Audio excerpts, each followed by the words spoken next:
कार्यक्रम किसान वाणी सुनने वाले सारे बाण भाइयों ने विनोद मोरवाल की राम राम। और इस कार्यक्रम के प्रायोजक है कृषि एवं किसान कल्याण मंत्रालय भारत सरकार।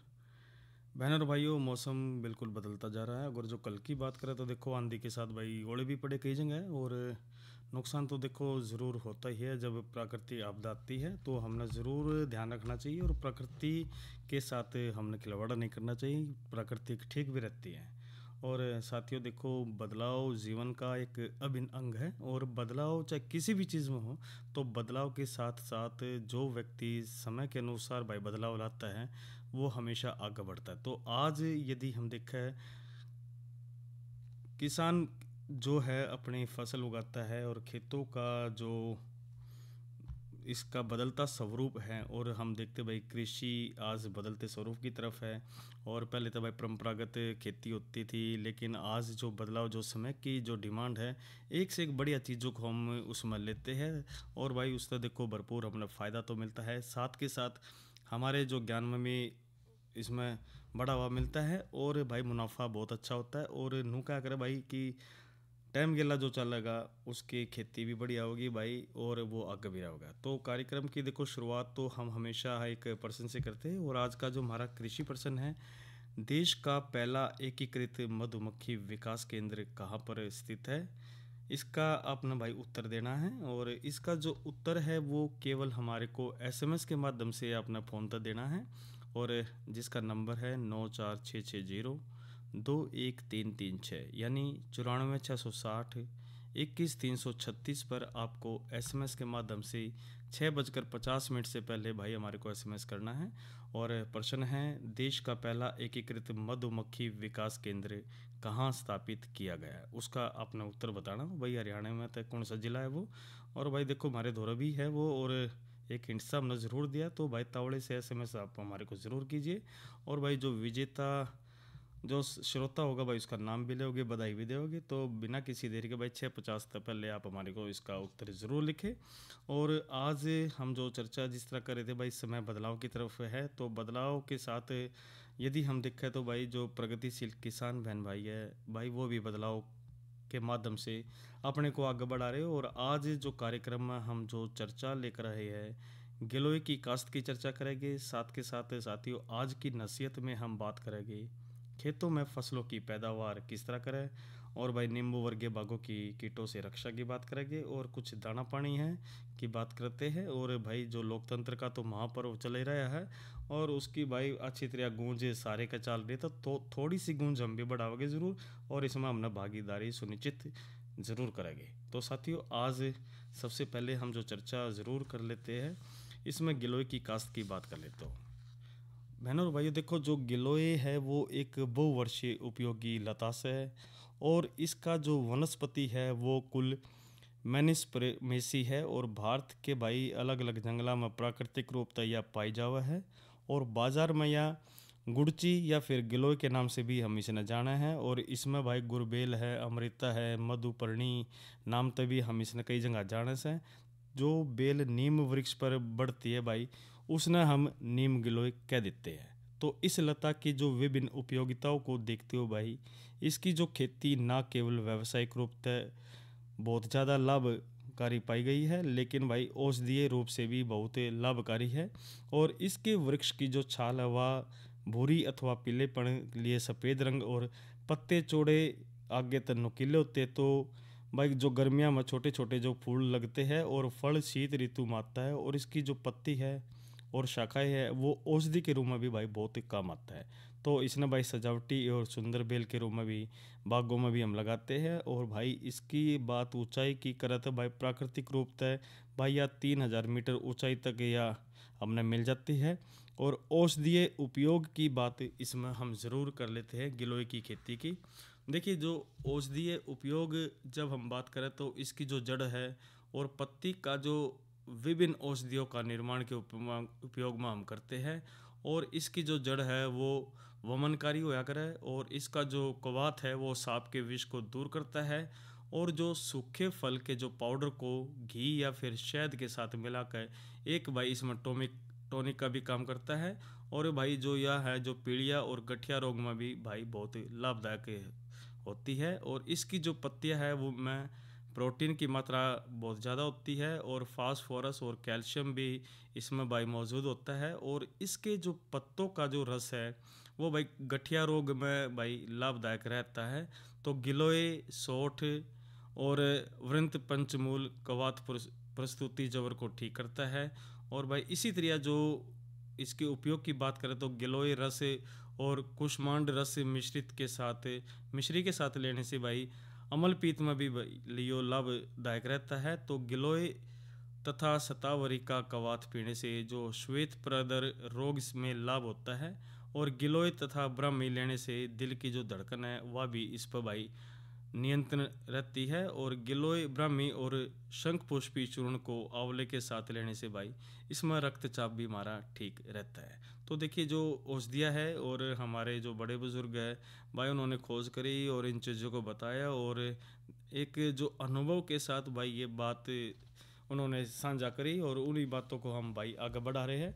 और भूमि और जलवायु की जब हम इसकी बात करें तो इसकी खेती में भाई जो दोमट मिट्टी है उस पर सफलतापूर्वक हम इसमें कर सके हैं। और भाई अगर जो रेतीली है, बंजर है, पथरीली भूमि में भी यह वैसे तो उग जाती है। और इसके लिए जो पानी का निकास है वो अच्छा होना चाहिए। और जो क्षारीय, अम्लीय और दलदल वाली जो भूमि है इसकी खेती के लिए भाई यह ठीक नहीं रहती। तो ज़मीन का पीएच की बात करें तो 6.5 से लेकर 7.5 तक इसमें होना चाहिए। और इसके लिए भाई सामान्यतः वर्षा होनी चाहिए। और ज़्यादा ठंड और भाई जो गर्म वायु की बात करें तो पौधे की जो बढ़वार पर प्रतिकूल प्रभाव डालते हैं। और खेत की तैयारी की जब हम बात करें तो एक बार भाई माटी पलटने वाले जो हल तक खेत की जुताई करनी चाहिए। इसके बाद 2 से 3 जुताइयाँ ट्रैक्टर तक करनी चाहिए। और खेत जो है वो समतल और जो ढीले रहित होना चाहिए, इसका ज़रूर हमने ध्यान रखना चाहिए। और साथियों जो खाद की जब हम बात करते हैं तो इसमें 4 से 6 टन गोबर की खाद प्रति एकड़ इसमें ठीक रहती है। और जो बीज की मात्रा जब हम बात करें तो इसकी खेती भाई जो कलम द्वारा की जाती है और लगभग 6 से 7 इंच लंबी 10 से 12,000 कलमें प्रति एकड़ में भाई ये काफ़ी रहती है। और कलम लगाने की अगर जो विधि की बात जब हम करें तो कलमों को नर्सरी में भाई मई जून में लगाते हैं और 4 से 6 हफ्ते में जड़ें निकल जाती है। और लगाने से पहले भाई कलमों को रूटेक्स नामक हार्मोन से उपचारित हमने कर लेना चाहिए। और गिलोय की जो बेल दक्षिणावर्ती कुंडल द्वारा पेड़ पर चढ़ती है। और इसके नीम का पेड़ भाई इसके लिए बढ़िया माना जाता है। और इसके अलावा जट्रोफा और सहजना भी लगाया जा सकता है। और ये तो बात हमने करी भाई कलम लगाने की विधि की। और सिंचाई की बात करें तो कलम लगाने के तुरंत बाद हल की जुताई करनी चाहिए और बाद में 15 से 20 दिन बाद अंतर पर सिंचाई लगाओ। और कलम तय लता चल जाए तो फिर जरूरत के अनुसार इसमें भाई हमने सिंचाई करनी चाहिए। और पौध संरक्षण की बात करें तो भाई अब तक जो गिलोय पर कीड़े व बीमारी का प्रकोप नहीं पाया गया है, इसलिए भाई किसी विशेष दवाई की तो इसमें जरूरत पड़ती है को नहीं। और कटाई की जब हम बात करें तो भाई इसकी जो पत्ती है वह नवंबर दिसंबर में झड़नी शुरू हो जाती है। और इसकी जो बेल है वो सरलता तक भाई सूखती नहीं है। और बेल को कटाई भूमि की सतह से 1 फुट ऊपर जो अप्रैल और मई में महीने में करनी चाहिए। और जल्दी सुखाने के लिए बीज में चीर कर छोटे छोटे टुकड़े कर तेज धूप में सुखा देने चाहिए और सुखाकर बोरियों में भंडारण कर ले। और गिलोय जितनी पुरानी होती है भाई उसका उतना ही महत्व होता है, इसलिए 4-5 साल पुरानी जो बेल को ही हमने काटना चाहिए। और पैदावार की जब हम बात करें तो भाई इसमें 5 वर्ष बाद एक पौधे तो भाई लगभग 10 किलो जो ताज़ी बेल का उत्पादन मिलता है, इसलिए भाई 100 से 120 क्विंटल प्रति एकड़ हरी गिलोय मिलती है। और जो शुष्क बेल की जो पैदावार है वह लगभग 8 से 10 क्विंटल प्रति एकड़ हो जाती है। और मंडी में भाई इसका जो मूल्य की बात करें तो भाई जो इसमें अलग अलग मूल्य मिलता है, लेकिन भाई जो पिछले दिनों में बात करें तो भाई 10 से 15 रुपये प्रति किलो और 20 तक भी इसमें हमने मिला है। और इसके अलावा सहारा देने वाले जो पौधे से भी अतिरिक्त हमने इसमें आय होती है। तो भाई आय की भाई कुल मिला कर बात करें तो भाई हमने भाई 5 साल बाद एक एकड़ तक लगभग 1 लाख रुपए तक की आमदनी इसमें हो सकती है। और भाई ये जो आमदनी है वो भाई ज़रूरत के अनुसार होती है। और देखिए, जो पहले चीज़ जिस चीज़ की डिमांड ज़रूर बढ़ेगी तो भाई उसमें आय तो ज़रूर होगी। तो भाई घाटे का सौदा है नहीं, तो गिलोय की खेती भी बहुत बढ़िया, ये एक हम इसमें संकेत कह सकते हैं, और इसमें हमने लाभ ज़रूर लेना चाहिए। तो साथियों, ये तो बात करी हमने गिलोय की, और अब ज़रूर बात कर लेते भाई मौसम की जानकारी की। और देखो, जो आज का जो अधिकतम तापमान है वो भाई 36, और जो न्यूनतम की बात करें तो 24 डिग्री सेल्सियस रिकॉर्ड किया गया। और आने वाले 24 घंटे की जब हम बात करें तो भाई अधिकतम 37, और जो न्यूनतम है 24 डिग्री सेल्सियस रहने की संभावना है। कुल मिलाकर साथियों भाई गर्मी बढ़ रही है, मौसम साफ रहेगा। और कल के कार्यक्रम की जब हम चर्चा करें तो साथियों, कल है रविवार, और रविवार को हम जो कार्यक्रम लेकर आते हैं थारी चिट्ठी मारे गीत, और सोमवार को जो हम कार्यक्रम अंदाता लेकर आएंगे साथियों, उसमें जो हम जो बातचीत करेंगे अपनी कृषि जगत की, जो चर्चा हमारा जो विषय रहेगा हाइड्रोपोनिक्स और वर्टिकल खेती की बात करेंगे। साथ के साथ जो नई फसल नई उमंग की बात करें तो हरे चारे के लिए गवार की बिजाई की बात करेंगे।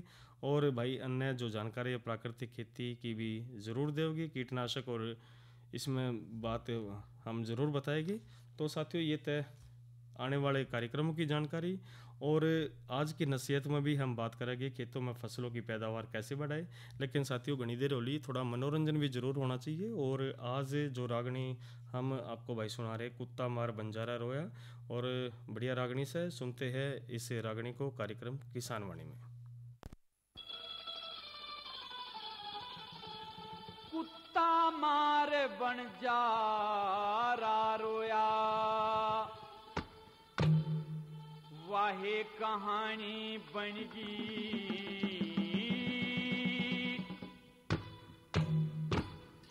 हाँ मैं काला तू बुरी थी, क्यों मेरी रानी बनेगी। कुत्ता मारे बंजारा रोया, वाहे कहानी बनगी। मैं काला तू बुरी थी,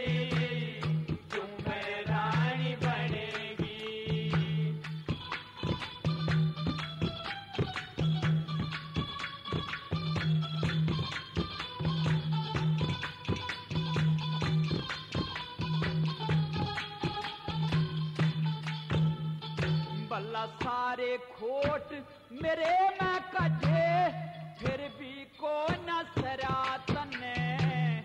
सुथरे छैल अमीर छोड़ के, पवन भूप क्यों बरातने। मेरे नाम पे बोली मारी, कति समझ लिया मरातने। जिंदगी भरना अच्छा होगा, छाती में गा करा तने। जिंदगी भरना अच्छा होगा, छाती में गा करा तने। तेरी एक बोली के कारण ते, हाँ एक बोली के कारण ते या तानी बनगी। मैं काला तू बुरी थी, रानी बनेगी। तमार बन जारा रोया, वाहे कहानी बनेगी। मैं काला तू बुरी थी, चुप करे रानी बनेगी।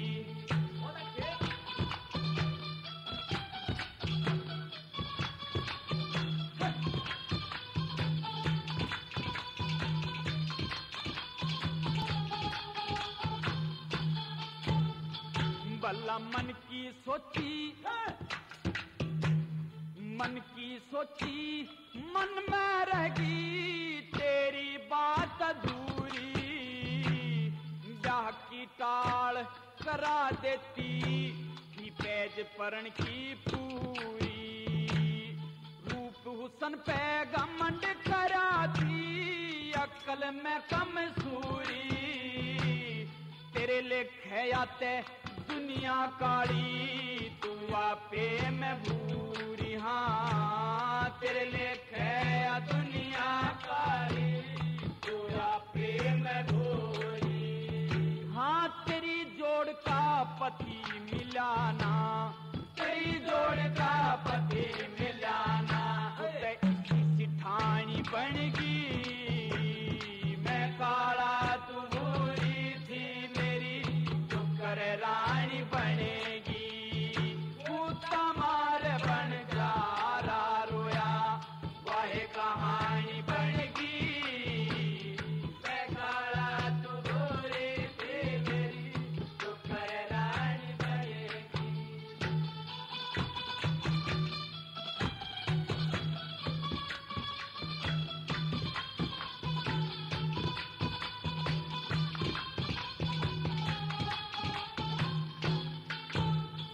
तेरे प्राण काट लूं ख्याल साज उठे से मेरे मन के मैं तेरी बोली कार तीर लिकड़ गया आर पार मेरे तन के मैं द्रौपद ने भी बोली मारी दुर्योधन के दिल के मैं 14 साल तक पांचों पंडा फिरे भटके बने के मैं 14 साल तक जो पंडा फिरे भटके बने के मैं हाँ एक बोली के कारण ते भाई एक बोली के कारण ते वाह धक्के खानी बनगी मैं काला तू भूली थी मेरी तू कर रानी बनेगी तमार बन जा रा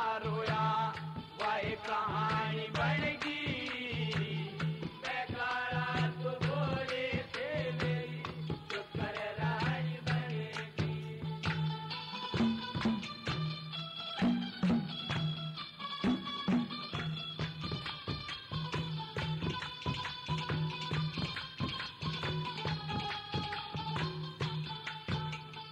हाँ पवन भूप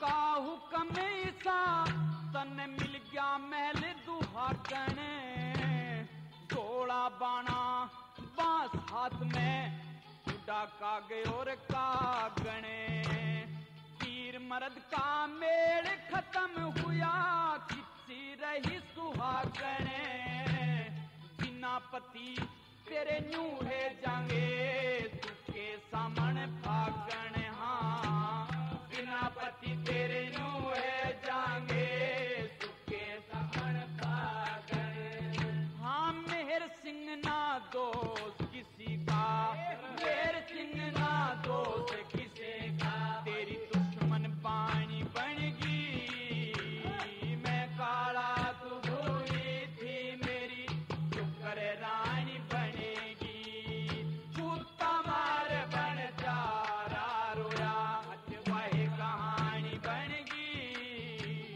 मैं काला तू भूली थी मेरी तू कर रानी बनेगी।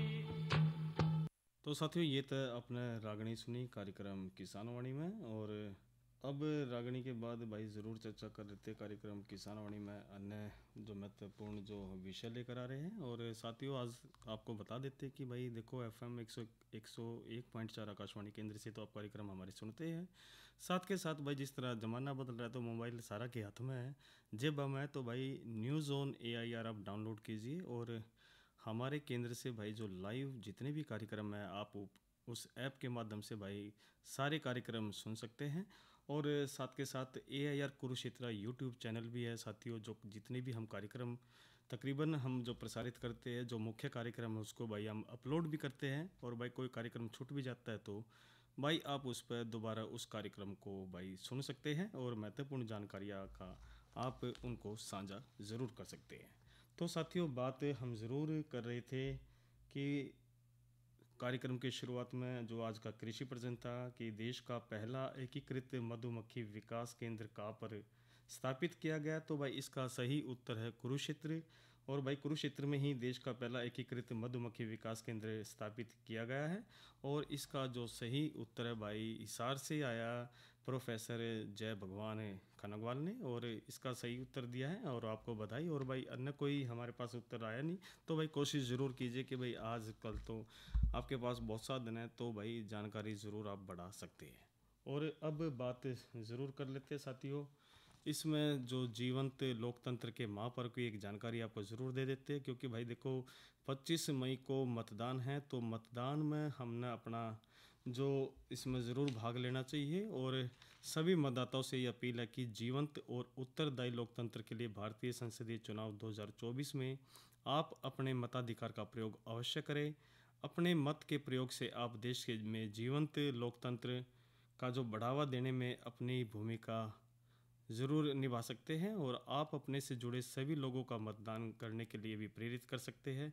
जागरूकता और निर्भीकता के साथ आप अपने सभी नागरिक के दायित्वों को पूरा करें। याद रखें, आपका मत है ज़रूरी, तो आइए करें मतदान, और किसान करें मतदान। और साथियों, जो मतदान की जब हम बात करते हैं, और आजकल तो साथियों जो स्कूली बच्चे हैं वे भी भाई मतदाता प्रहरी बने हुए हैं, और हमने भाई मतदान ज़रूर करना चाहिए अपने बच्चों के भविष्य के लिए, हमने सभी के लिए करना चाहिए, अपने लिए करना चाहिए। और भाई देखो, नेता मजबूत होगा तो भाई देश भी मजबूत होगा। तो सोच समझ कर हमने सारे भाई जमा घटा गुणा भाग सारे करके हमने भाई बढ़िया नेता को चुनना चाहिए, जो हमारी आवाज़ उठाए और देश को आगे बढ़ाए। तो इसके बाद थोड़ी सी बात हम ज़रूर कर लेते साथियों, अन्नदाता जिस तरह है साथियों, हम हमारे लिए अन्न भी उगाता है। और इसके अलावा जो आजकल जो भाई गर्मी बढ़ रही है, जो दाना पानी की भी हम एक जानकारी ज़रूर दे देते हैं, क्योंकि साथियों देखो, हम जब बात करते हैं तो इसमें हमने ज़रूर ध्यान रखना चाहिए कि भाई जो जल को व्यर्थ में ना करे बर्बाद। गर्मियों के दिनों में आप अपने बेजुबान पशु पक्षियों का भी ध्यान रखना चाहिए, क्योंकि साथियों अगर जो शुरुआत में हम देखते हैं तो भाई जो हमारे दादा परदादा चाचा ताऊ है भाई, वो इतना दान पुण्य करते थे भाई, सराय भी बनाते थे और भाई प्याऊ भी बनाते थे। और आज यदि हम देखा इस भाग दौड़ की ज़िंदगी में हम भाई पक्षियों के लिए पशुओं के लिए भी पानी नहीं रख पाते, तो कोशिश हमें करनी चाहिए भाई उनके राह पर भी हम चलें। और गर्मियों के दिनों में आप बेजुबान पशु पक्षियों का भी ध्यान रखें, और इसके लिए आप अपने आसपास पानी के अलग अलग स्रोत, जिस तरह भाई पानी के घड़े हैं, मटके हैं, सकोरे हैं, पानी के जो कटोरे हैं उसको भाई रखें, और टाइम टाइम पर इनकी भाई सफाई भी कराए, जिससे कि पशु पक्षी बीमार ना पड़े। और इनके खाने के लिए भी भाई दाने भी हमने रखना नहीं भूलना चाहिए। तो साथियों, ये दाना पानी की ये एक विशेष जानकारी थी। और इसके क्रिया साथियों, एक किसान कॉल सेंटर नंबर भी है 1551। आप घर बैठे इस पर महत्वपूर्ण टेलीफोन तक सभी जानकारियाँ आप ले सकते हैं। तो साथियों, ये तो महत्वपूर्ण जानकारियाँ हमने बातचीत करी। और अब जो विषय हम जो दूसरा लेकर आए हैं आज की नसीहत में, भाई इसमें खेतों में फसलों की पैदावार हम किस तरह बढ़ावा, क्योंकि देखो उपज बढ़ाने में महत्वपूर्ण सुझाव तो है ही। देखिए, जिसमें एक तो भूमि में जैविक खाद है, जिस तरह भाई गोबर की खाद है, कंपोस्ट है, हरी खाद, इसका हमने प्रयोग ज़्यादा से ज़्यादा करना चाहिए। और अगर जो फसल कटने व अगली फसल बोने के बीच जो टाइम कम होता है भाई, उसमें 8 से 10 किलोग्राम यूरिया प्रति एकड़ भूमि की तैयारी करते समय छिड़कें। और भूमि जांच करावे, जरूरत के अनुसार सूक्ष्म तत्वों जिस तरह भाई जिंक है, सल्फर है, इसका हमने प्रयोग हमने करना चाहिए। और भाई क्षेत्र के लिए भाई प्रस्तावित प्रमाणित किस्मों का ही हमने प्रयोग करना चाहिए। ऐसा नहीं भाई किसी के देखम कुछ हो बोधे हुए, लेकिन जो उपज सही होगा तो उसको हमने आगे बढ़ाना चाहिए। और जो बीज शोधित हो और बीज की मात्रा बुआई के टाइम को ध्यान में रखते हुए हमने प्रयोग करना चाहिए। इसी तरह साथियों, जो उर्वरकों का प्रयोग है वो संतुलित मात्रा में हमने करना चाहिए। फसल की ज़रूरत के अनुसार उचित टाइम पर देना चाहिए। उर्वरक बीज के साथ मिलाकर न बोवे। और ऐसा नहीं भाई जो जिस तरह यूरिया की या अन्य बात कर ले तो भाई कि दूसरे पड़ोसी ने देखकर भाई उसने 2 कट्टे मारे तो भाई मैं 4 कट्टे मार दूं, ऐसा कदे नहीं कंपटीशन करना चाहिए। और कई बार नुका करो भाई, देख ज़्यादा लालच के चक्कर में भाई नुकसान तो हो ही जाता है। तो कोशिश ये करे भाई बेहतर करे। और यूरिया का बुरकाव दोपहर बाद और ओस पड़ने से पहले करें। और डीएपी जो जिंक सल्फेट है, पोटाश का प्रयोग बिजाई के टाइम में करें। और जो बाड़ियाँ निकलने वाली जो फसलों की बोई, इसमें भी हमने ध्यान रखना चाहिए। और गन्ने में यूरिया का प्रयोग भाई वो 15 जुलाई के बाद ना करें, इसका भी ध्यान रखना चाहिए। और धान की फसल में भाई यूरिया का जो प्रयोग है वो 45 दिन बाद हमने करना चाहिए भाई। और ये भाई पूरे साल की महत्वपूर्ण जानकारी है वो हम आपको दे रहे हैं। तो जो दलहनी फसलों का में जो राइजोबियम कल्चर का टिक्का बोने से पहले हमने ज़रूर लगाना चाहिए। और इन फसलों में उर्वरक की पूरी मात्रा बुआई के टाइम में ही डालनी चाहिए और अरहर की फसल अक्टूबर गन्ना और सरसों या आलू के साथ बोकर अधिक पैदावार लेवा है। इसी तरह जो गन्ने की फसल के बाद गन्ना बोने से इसकी पैदावार घट जाती है, तो तिल अन्य फसलों में सल्फर गंधक का प्रयोग भाई लाभकारी है। इसी तरह साथियों बुआई यंत्रों द्वारा बुआई की जाए तो पैदावार इसमें ज़रूर होती है। तो भाई टाइम के अनुसार चलने वाली हम ज़रूर बात करते हैं। और इसी तरह जो सिंचाई के टाइम में पानी की अधिक मात्रा ना देवाए, सिंचाई टाइम पर भाई फसल की अवस्था के और के ज़रूर अनुसार करना चाहिए भाई टाइम के अनुसार। और वर्षा का जो भीगा हुआ बीज न बोवे, न ही सुरसी जो ढोरा से खाया हुआ बीज बोवे, न ही भाई कटा हुआ बीमारियों युक्त बीज हमने बोने चाहिए। यानी कि बीज का टाइम हमने भाई सही रखना चाहिए और अच्छी तरह देख रेख का परख हमने इसमें लेना चाहिए। और ये तो बात करी भाई हमने इसमें भाई जो फसल को हम किस तरह बढ़ावा। और जो एक बात ज़रूर कर लेते भाई नींबू वर्गीय फल के बागों की सुरक्षा से कीटों से रक्षा की भी हम आज की नसीहत में बात है। इसके के अलावा भाई हम जो महत्वपूर्ण जानकारी हम ये दे देते हैं। और तो जो जानकारी है साथियों, नींबू वर्गीय फल विटामिन सी के अच्छे स्रोत होने के साथ साथ स्वास्थ्य के लिए भाई बहुत लाभदायक है। तो नींबू का सिला या नींबू जाति के सभी वृक्षों का एक प्रमुख कीट है, इसका हमने ध्यान रखना चाहिए। और नियंत्रण की बात करते हैं भाई 750 मिलीलीटर ऑक्सी डेमोटान मिथाइल को भाई 25 सीसी या फिर 625 मिलीलीटर थाइमिथियोट जिसने रोगोर कह दिया करे 30 ईसी को या 500 मिलीलीटर मोनोक्रोटोफॉस को 36 WS को 500 लीटर पानी में मिलाकर प्रति एकड़ छिड़काव करें। और इसमें भाई जो है ये जो हमने शिशु गोड़ चपटे और नारंगी पीले रंग के ये जो प्रोड़ भूरे रंग के होते हैं भाई ये इसका विनाश हो जाता है। और भाई जो टहनियों से पत्तियों से रस चूसते हैं। और इसी तरह साथियों नींबू की सफ़ेद मक्खी व काली मक्खी का भी हमने ज़रूर ध्यान रखना चाहिए और ताकि हम ज़्यादा से ज़्यादा इसमें फसल अपना आगे ले सकें। तो साथियों आज जो जानकारी दी भाई एक उम्मीद करते हैं कि भाई सारी जानकारियाँ महत्वपूर्ण हैं और अपने जो पड़ोसी साथी है जो प्रगतिशील किसान बहन भाई हैं उनको भी आप साझा करके इसको आगे बढ़ाओगे। तो साथियों कार्यक्रम किसान वाणी में इतना ही। अपने साथी विनोद मोरवाल को दीजिए इजाज़त। अच्छा बहनों और भाइयों राम राम। और इस कार्यक्रम के प्रायोजक थे कृषि एवं किसान कल्याण मंत्रालय भारत सरकार।